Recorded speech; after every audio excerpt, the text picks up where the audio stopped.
Welcome to the Her Story Circle podcast, the podcast that brings you the extraordinary tales of everyday women who are changing the world.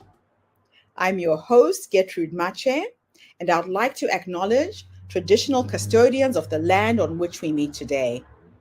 I also like to pay my respects to elders, past, present, and emerging. Every week, we dive into the lives, challenges, and triumphs of women from all four corners of the globe. We're here to inspire, enlighten, and connect, sharing stories that uplift and empower. So grab a cup of coffee, settle in, and join us as we explore the incredible journeys of women shaping our future. This is Her Story, where every woman's voice matters. Hello, everybody, and welcome back to the Her Story Circle. This is Gertrude Mache here in beautiful Melbourne, Australia. And today I am graced with the presence of yet another fascinating young woman. Welcome, welcome, welcome to our tribe. Please tell everybody your full name, where you're based, and share your story with us today. Hi, I'm Samantha Vaive, but I go by Sam, and I am in the beautiful state of Michigan in the United States. And my story starts, I guess, from the very beginning, because while I always knew that I wanted to be a mom, somewhere at a very young age, I learned that that was what I wanted and that that's what I was supposed to be. And so my whole life was kind of driven by this idea that someday I would be a mom. And I never really understood what that meant or the impact that it had on me until I read the book Flux by Peggy Ornstein. She's a phenomenal author, and I recommend all of her books. But in Flux, she talks about how women reach a point, usually in their early to mid 20s, where they have to make a decision. Are they going to be solely focused on career? Or are they going to sort of be half in, half out because they know that someday they're going to have to make some level of sacrifice in their career to focus on family? And when I read that, I realized how I had kind of always been sort of episodic in my life because nothing really mattered. I knew that someday I was going to leave whatever I was doing behind to focus on being a mom. And I got married really young the first time when I was 21.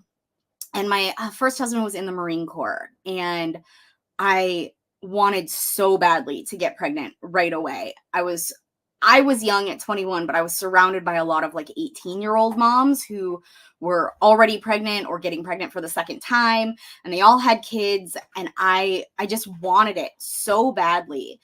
And he kept saying, no, he didn't want to have kids while we were in the Marine Corps. And I became so fascinated by pregnancy and birth and human milk feeding. And I just wanted it so badly. I actually wanted to become a professional surrogate. I think that was kind of my dream career. And I begged him to do that as well. And he said, no, absolutely not. And so when he left, I didn't know what to do with myself. I didn't know what my life was going to be. I was very lost. So I started looking into IVF and getting pregnant on my own and was kind of talked out of that. And at the time, it felt really hard to walk away from that idea. But I started to just accept to some degree that that wasn't a life I was going to have. And when I say I started to accept it, what I really did was shut down any sort of possibility. I just didn't let myself go there. And I never expected what came next in my life. I didn't expect to meet Derek, and I didn't expect to fall in love with him. And I certainly never expected to get married again or to have the conversation of kids come up. But having kids was really important to him, and that door sort of opened again, and it became so important to me. And I'm the type of person that never does anything without going all in. My therapist would say I'm a black and white thinker, but I struggle with those gray areas. I work on it a lot, but it was like, okay, we're going to have kids, then we're going to do it like this. And I gave up sugar for a year before we even started trying to get pregnant. I gave up caffeine, gave up gluten. I already was a vegetarian, But then people told me I had to start eating meat. And so I started eating meat and I was miserable. I would sit and I would cry over these plates of food that I didn't want to be eating, but I was determined because I was going to get pregnant and it was going to be amazing and I was going to have the best pregnancy.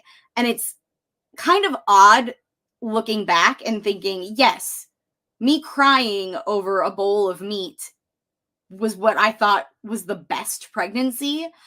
But I was so confident. I mean, I was writing a blog about how to get pregnant and how to have a great pregnancy and how to have great birth.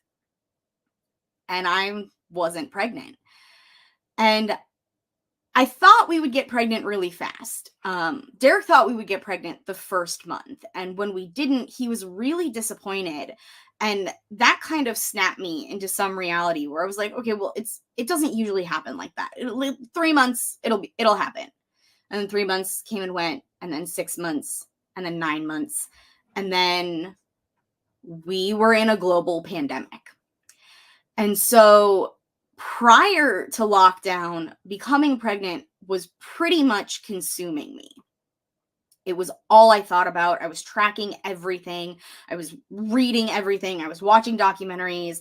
I mean, it was just my whole life. But once we went into lockdown, I mean, there was nothing but getting pregnant. And I'm honestly surprised it didn't destroy my marriage.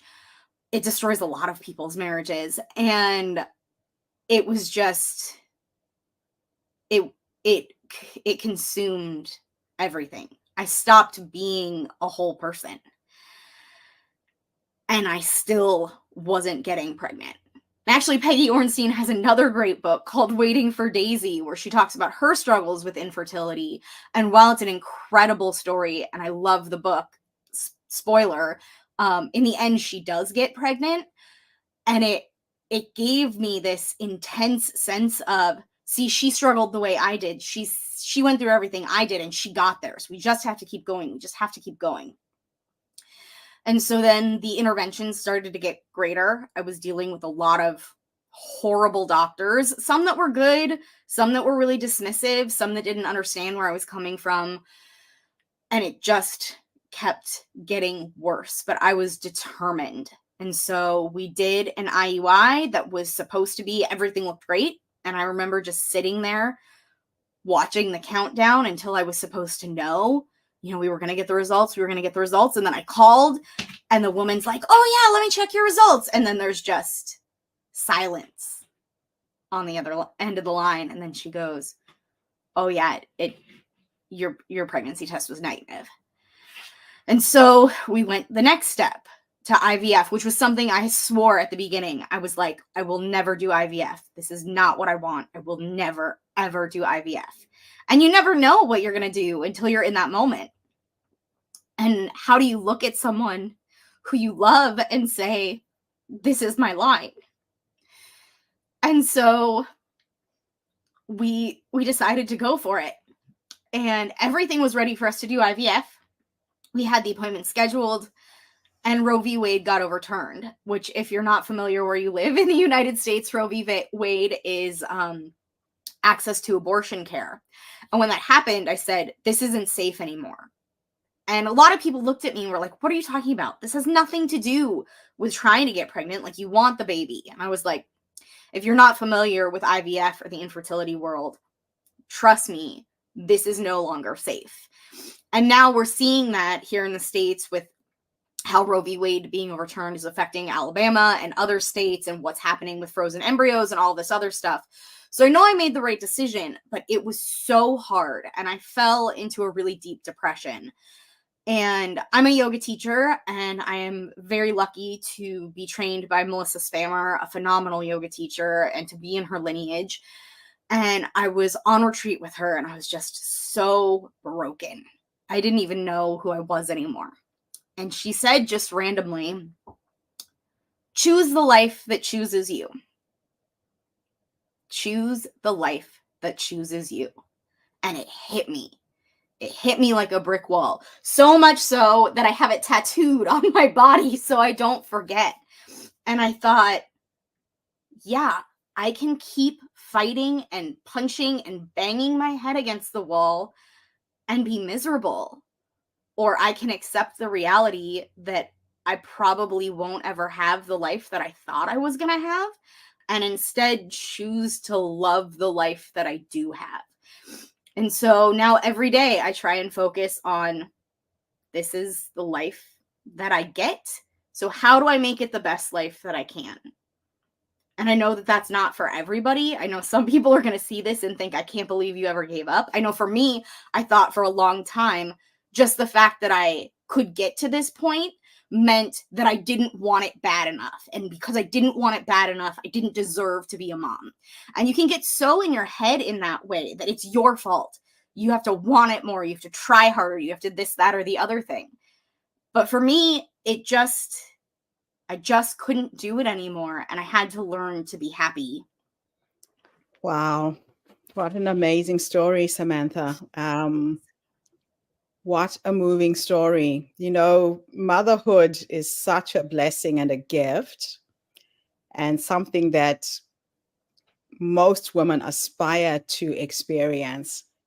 And for you not to have had that privilege is really quite sad, but the way you have handled the whole situation is amazing. Thank you. So tell me, what are some of the emotions and thoughts that you experienced when you decided to cancel your IVF plans after the overturning of Roe v. Wade? So, anger. I think a lot of women in the United States experienced anger when Roe v. Wade got overturned for a variety of reasons, right? We lost our rights, and I was already dealing with something that was so personal and so hard, and to have that choice taken away from me was infuriating. But if I'm being perfectly honest, and I do not want to undercut anybody else's experience or say that there is anything positive about a bunch of people, mostly men, making decisions about women's bodies, but I think some part of me was relieved because I didn't have to fight in the same way anymore. You know, when Mm, someone takes away your power, sometimes good, bad, or whatever, you just are resolved to the fact that your power got taken away.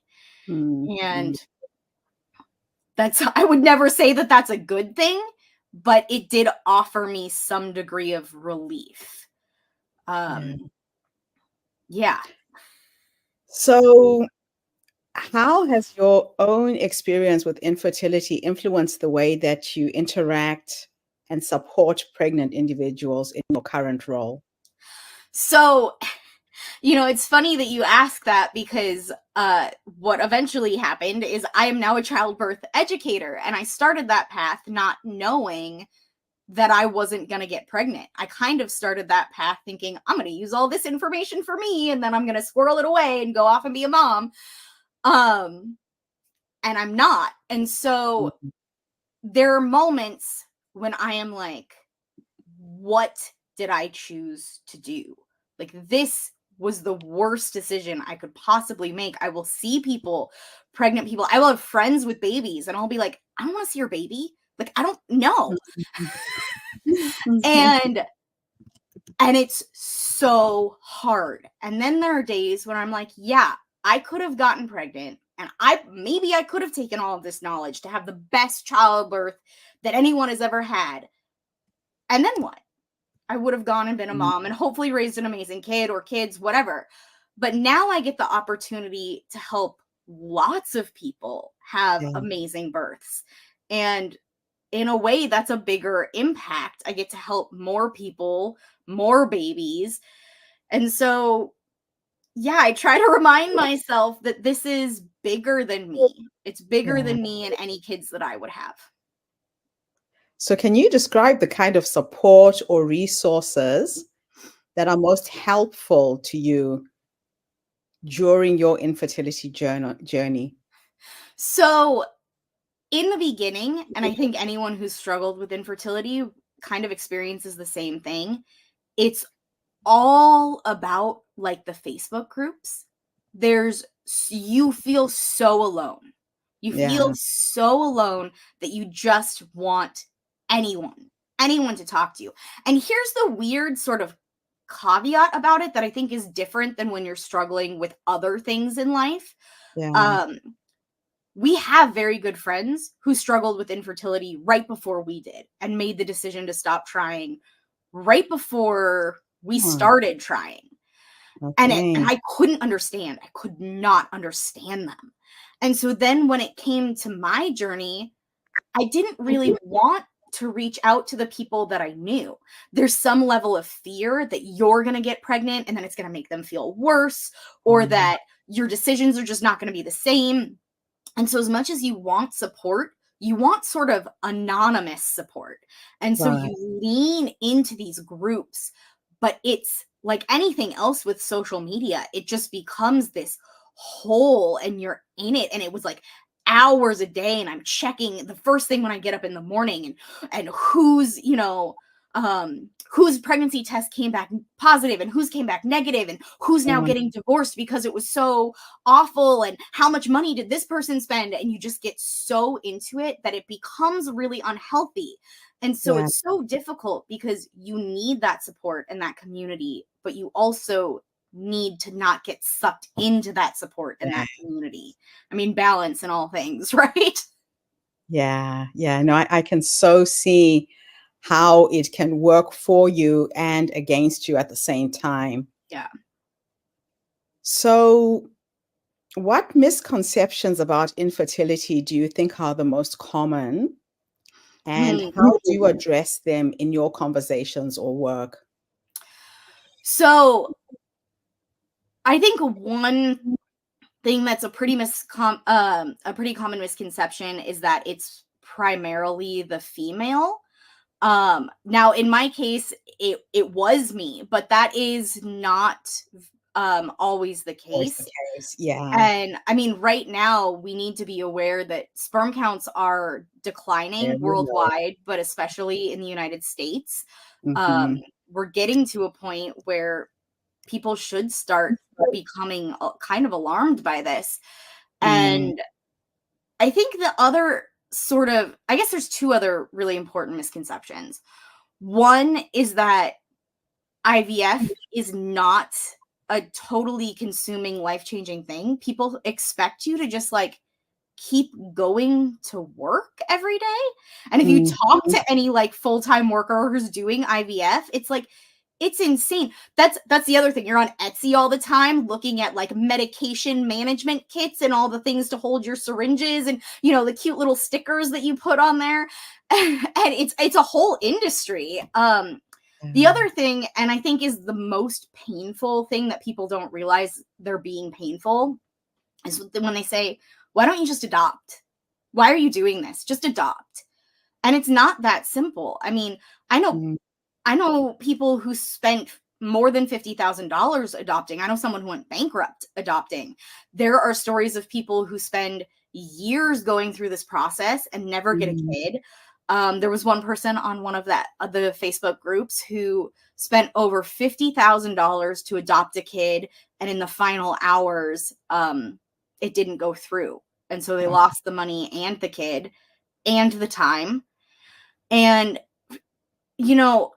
I'm sure I'm on this podcast talking about my life, but generally my husband and I are very private people. We have rescue dogs. We don't like people coming in and out of our house. And when you adopt, your whole world gets opened up. People can come into your Mhm. house, they talk to everyone you know, and if you foster to adopt, then you might have different kids coming in and out of the house. That is a lot of strain on animals. It's a lot of strain on a family. Yes. And so it's not as easy as like snap your fingers and decide to adopt and you get a baby. Plus, a Mhm. lot of countries internationally are saying they don't want Americans adopting their kids anymore because we took so many kids from other countries for so long. And lots of countries are having declining birth rates, or they just don't want their kids going to the United States. For us Mhm. too, my husband is Ojibwe, and being in the native culture is very, very important to us. I mean, it's a huge part of who we are. And we don't want to be in a situation where we have a kid who's not native, we adopt a kid from a different culture and we're like, this is your culture now. That doesn't And then work. exposing it. Yeah. Yeah. Yeah. And I don't know things about cultures that aren't my culture. And I don't want to take a kid from another culture and take something away from them. Yeah. Yeah. So you're kind of caught between a rock and a hard place here. Absolutely. Wow. Yeah, I can't imagine what that's like. And you're right. People think adoption is a very simple and straightforward thing to do, but it has its own complications as well. Absolutely. So, on the days when working with pregnant people, feeling heartbreaking, how do you manage those emotions and continue to provide the support? So I think I do two things. When I said that, I chose the life that chose me, one of the things that we did is we said, okay, we were going to spend all of this money on IVF. Mhm, What can we do instead? And I love to travel. And mhm. so I try now to always have some sort of very exciting trip planned. I went to the Galapagos, which when I booked the trip, I was like, oh, I'm just doing this to like give myself something to look forward to. I'm never going to go because I'm going to be pregnant. And then I went on the trip and I thought that I'm going to be miserable the whole time. It was incredible. It's phenomenal. I never thought about the fact that I wasn't pregnant. I just thought about penguins. um, Derek and I are going to Iceland this September. And so when things are hard, I think, look at all the amazing things that I get to do that I'm very aware I would not be doing if I was pregnant. And the Yeah. other thing that I do is I focus on the other person. It's not about me. As hard as it Mhm, is sometimes, it's not about me. Their reality is that they are going to birth a baby. And sometimes they don't mm. want to do it. And actually, a lot of times, I mean, during the pandemic, fear of childbirth rose to over 60%. Yes. 60% of women had such a high in the United States had such a high fear of childbirth that impacted their ability to live on a daily scale. Yeah. And so when you're looking at someone who's in that fearful reality, it kind of snaps you out of it because this is an imminent problem that I can help solve. Mhm. So I guess in some ways it gives me back some degree of the control that I lost. Yes. It kind of gives you back some power. Mhm. Wow. Yeah, you never really think about these things in this way until you talk to somebody who's walked the walk and Mhm. really experienced it firsthand.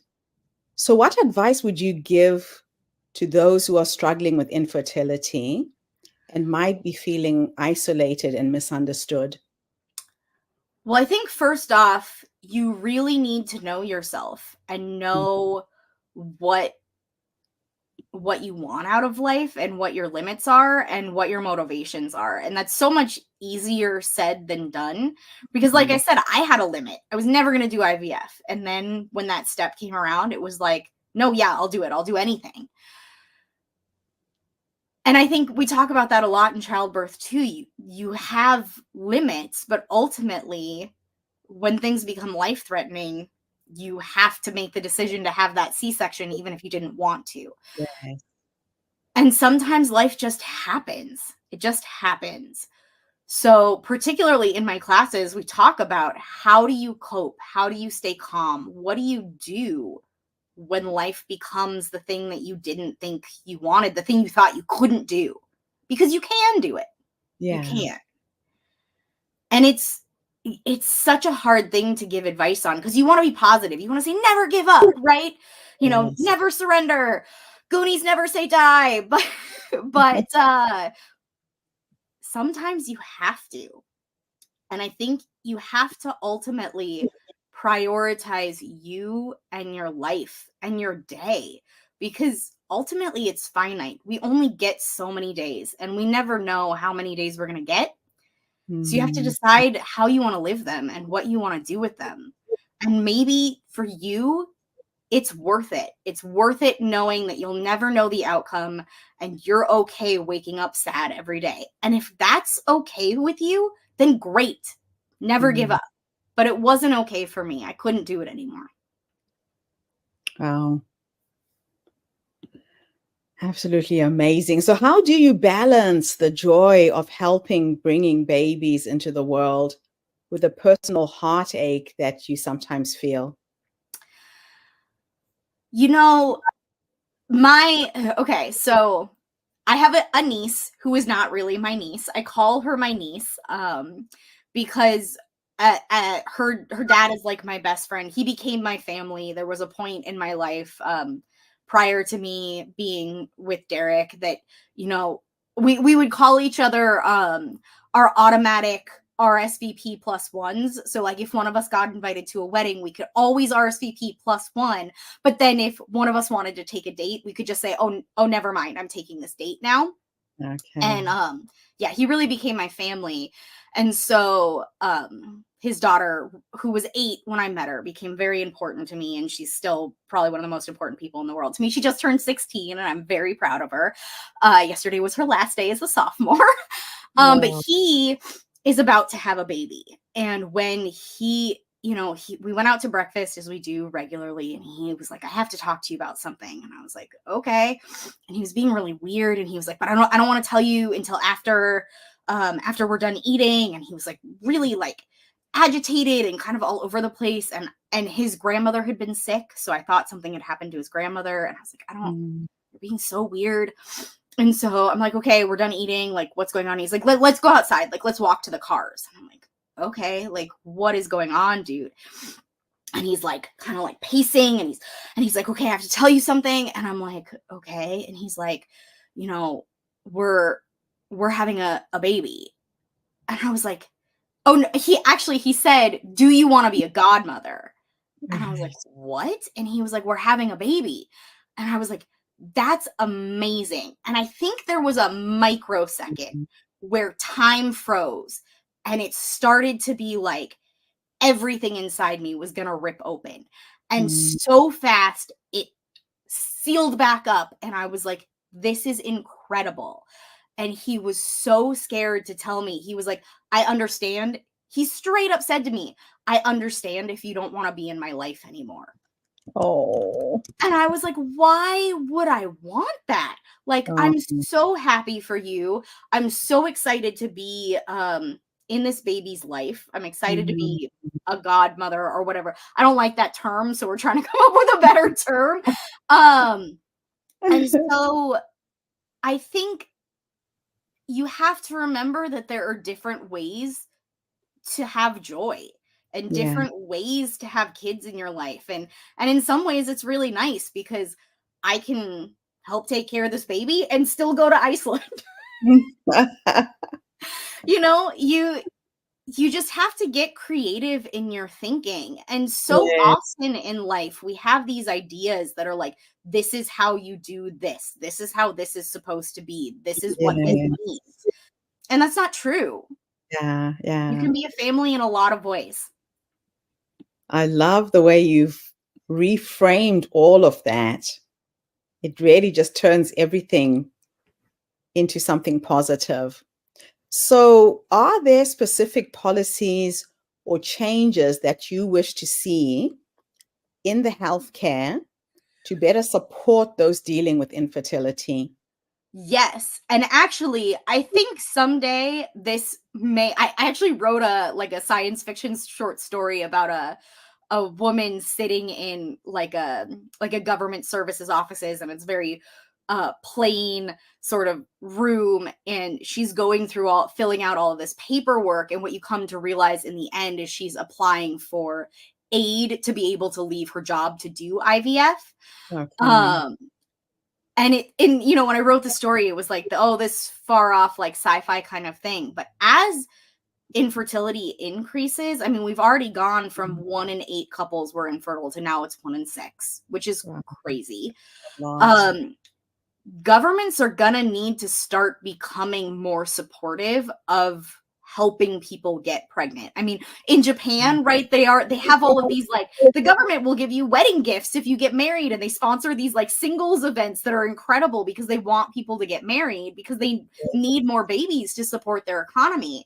But we're all going to get there, and it's not just going to be a choice of whether or not people want to, it's whether or not people are able to.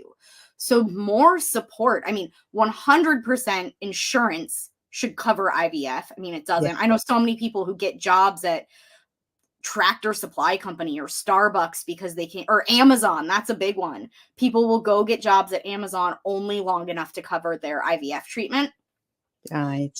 So definitely that, but also, you know, policies in general. I mean, the government in the United States and anywhere else that it's an issue just needs to stop trying to dictate what people do with their bodies in all levels of it. They can't understand what it's like to be in a person's body. Yes. And everybody's body is different. Everybody's body needs different things and on different days. And so we need to start supporting people and believing that they are capable of making the right decisions for themselves. Yeah. So can you explain the concept of the fear to pain cycle in childbirth and how your mind, body, birth approach helps to address it? Yeah. So one of the sort of foundation parts of my program, my approach is called Mind Body Birth, is breaking what I call the big lie. And the big lie is that childbirth is inherently awful and terrible and painful. And if you've ever seen it in a movie or on TV, right, it's like white knuckles screaming. Maybe the woman is like hitting somebody in the face because she's like, oh, why did you do this to me? Why did you get me pregnant? I mean, there's a whole website dedicated to screaming birth tropes. And it seems harmless. And on the one hand, it's not, because it's kind of poking fun at women in a way that we've just kind of casually accepted poking fun at women. But it's also harmful because when you see that and you see it over and over and over again, you learn. We're social learners, right? We need to learn socially to adapt and survive. So at an evolutionary level, your brain is going, this is important information for survival. Your brain doesn't know it's not real, it's TV. And so you learn childbirth is terrible, awful, painful, worst thing you can experience. And what that does when you start to go into labor is terrifies you. And when you're scared, your cortisol levels increase. And what we know this scientifically, cortisol makes pain feel more painful. I want to put a little asterisk on there because some cortisol is good. You do need some cortisol for labor. But when cortisol gets too high, your pain feels more painful. Right. So now you're scared, your cortisol goes up, your pain gets really painful, and you think, it's true, they were right, this is awful. So then you get more scared. So then your cortisol increases even more, and the pain gets more painful, and the cycle just keeps continuing. No, you don't have to do that. You don't have to be a part of that. That does not have to be your story. Your story can be beautiful, wonderful, joyful birth. It is real. It exists. It can happen. Yeah. You just have to believe and know that it can. And it seems like such a weird, I don't know, sort of hippy dippy thing. You just have to believe it. But it's true because it changes your brain chemistry, which changes the biological functioning in your body. Right. Fascinating stuff. Now, your doctoral research focused on improving childbirth experiences and outcomes. Can you share some key findings and how they've influenced your practice? Yeah. So when I started my doctoral program, I didn't even really know where I was going to end up. I didn't really plan to study childbirth. I was fascinated by human milk. And I wanted to help improve breastfeeding success rates, or I call it BBC feeding, breast, chest, body feeding. And with my background in yoga, I wanted to look at the relationship between yoga and human milk feeding success. And Right. so I started getting into this research, and the more I looked at it, the more I realized there are several factors that occur during childbirth that will Mhm. impact breastfeeding success. And it's things like Okay. fear and anxiety, duration of labor, medical interventions, and all of these things have positive relationships with yoga. So people who do prenatal yoga have shorter durations of labor. They're less likely to be anxious about labor, childbirth. Mhm. They have lower rates of fear. They're less likely to have medical interventions. So I Okay. wanted to kind of draw that line. Now, for a variety of reasons that you can write about in my dissertation if you want to, the study didn't show that. But what it did show was it reconfirmed how important prenatal yoga is. And what's really interesting is that if you go through the research, yoga is not clearly defined.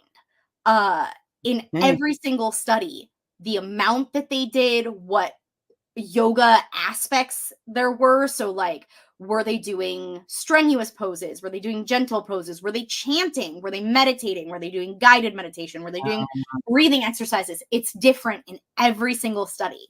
And yet Right. they all found a positive effect.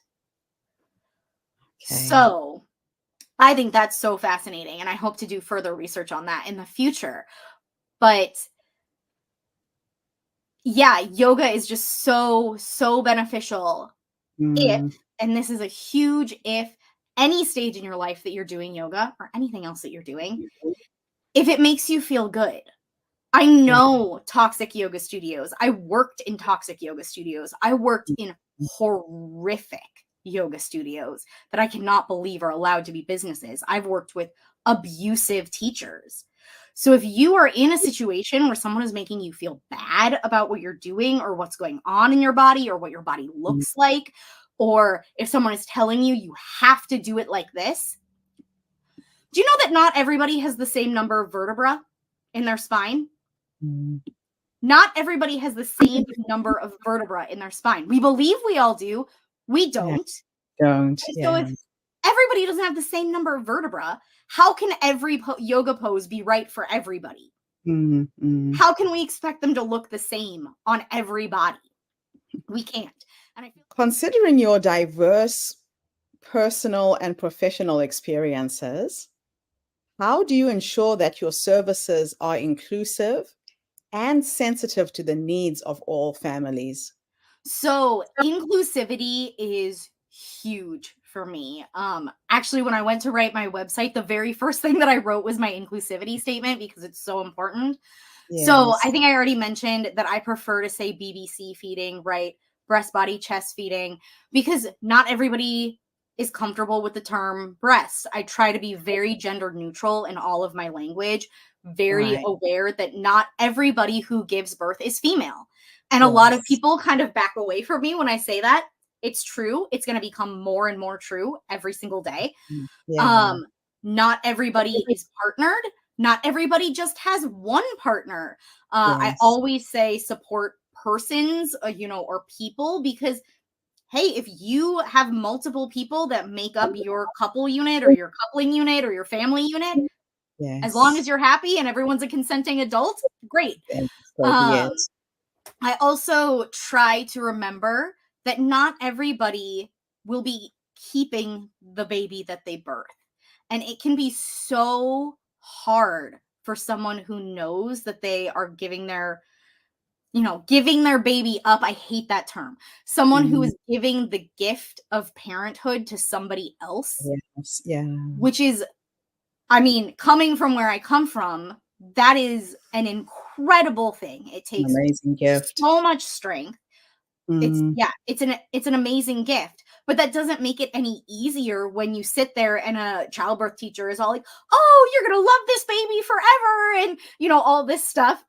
That's not Mm. true for you. So Yeah. I try Right. to be really sensitive to that too in the language that I use. Mhm. What is so important for me is that when it comes to parenting and motherhood and birth and all of these other things, it is shrouded in shoulds, right? You Yeah. should have a natural birth. You should breastfeed. You should this, you should that, you should everything.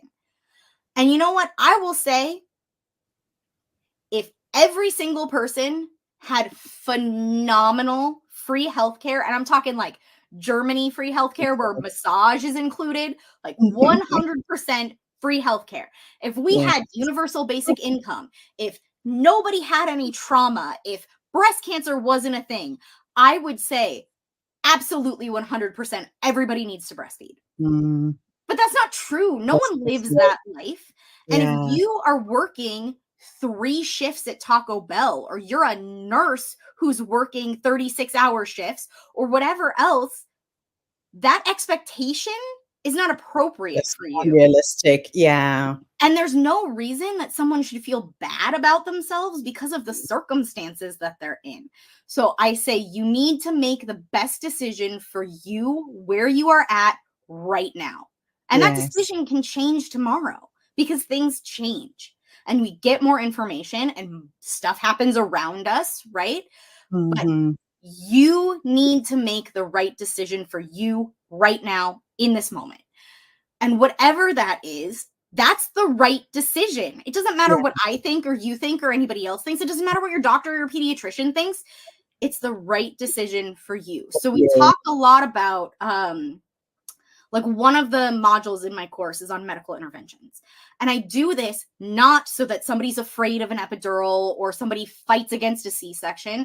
It's Mm, because I want you to have all of the information so that you can make the right decision, A, and B, so if something happens that's beyond your control or even in your control, you can understand the sort of outcomes that can happen. And I do this because I'm kind of here because of this story. So I did the program. I struggled with infertility. I didn't know what I was going to do. I was writing my dissertation and I was just kind of like, I don't know where this is going. I'm going to graduate. Who cares? Right. mm, And I overheard a conversation between 2 women. And it was an right. older woman and a younger woman. And the younger woman was saying, I don't really know if I want to have kids. I don't think I do. But everybody says when you hold that baby for the first time, everything changes. Mm, And the mm, older woman got really quiet and she said, yeah, that didn't happen for me. yeah. And the way that she said it, I turned around and I said, I'm really sorry to interrupt your conversation. But did I Mm, hear you say you had a C-section? And she said, oh, yeah, I had an emergency C-section. And I said, mm, oh, the medications that they give you during a C-section block the oxytocin receptors in your brain. So your body's flooding with bonding chemicals. You just can't necessarily feel it. And she just stared at me. hmm. And after a while, she goes, for 20 years, I've thought something was wrong with me. Why Oh, didn't anybody ever tell me? And all I said was, yeah, there's a lot that they don't tell you. She never yeah. had any other kids because she thought she was fundamentally broken as a mother. Oh, And man. I don't want anyone to ever feel like that. Man. So I said, okay, I have to do something. I have to take this knowledge and I have to get it out there. And Yes. so medical interventions is a hard topic for me because I'm not that kind of doctor and I'm not like really right. Like, I don't want anybody to be like, hey, you stay in your lane. But the reality is, obstetricians have a job, and their job is to save the life of the person giving birth and to save the life of the baby. That is their job. It is an important job. It is a noble job. It is a good job. But their job is not to be concerned about how these interactions are going to affect your mental health 6 months or 20 years later. Yeah. Yeah. And so that's where I come in to say, hey, let's talk about this because no matter what happens, you are not broken and you didn't do anything wrong. Mm, mm. Oh my gosh, I could talk to you all night about this subject. This is such an important subject for a lot of women. Mm-hmm. So let me finish off with asking you this question. Yeah. If I could take you back to that young woman who had this amazing aspiration to be a mom, had visions, had dreams, was trying everything. If you could go back and give yourself 3 nuggets of wisdom, Mm. based on what life has taught you up until this point, what would you have wanted somebody to have said to you when you were starting this journey? So first off, in all things, for all people, but especially people who are raised in female bodies, you need a cheerleader. And you don't just need, like, my spouse, he's wonderful, right? And he will say, I'll show him something, a half-done idea, and he'll go, it's amazing, it's incredible, you can do it, it's the best I've ever seen, which is great, but it's also not the most helpful or realistic. And it wasn't until I graduated and I kind of went, there's a thing, like there's like a post PhD slum where you don't know what you're doing anymore. And I had a friend take me out for lunch because he said, I see this in you and I'm worried about you and what are you doing and who's your mentor?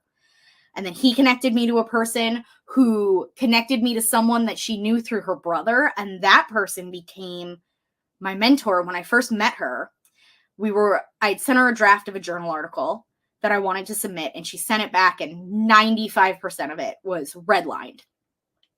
And I thought, I'm mortified. This is awful. I'm just never gonna talk to her again. And I braved it, and I met with her, and she was amazing. And now we've been working together for months, and she's making me a better person. She's making me a better author. She's making me a better professional. And so you need someone who not only supports you, but will also be realistic about where you need to improve. So find those people. That is just so, so important. The other piece of advice I would say is to remember that you never know. Life is so unpredictable. It's just so unpredictable. And you can plan and you can try and control and you can make yourself crazy. Ultimately, you just have to take things as they come, one decision at a time, amongst the things that are presented to you when they're presented to you.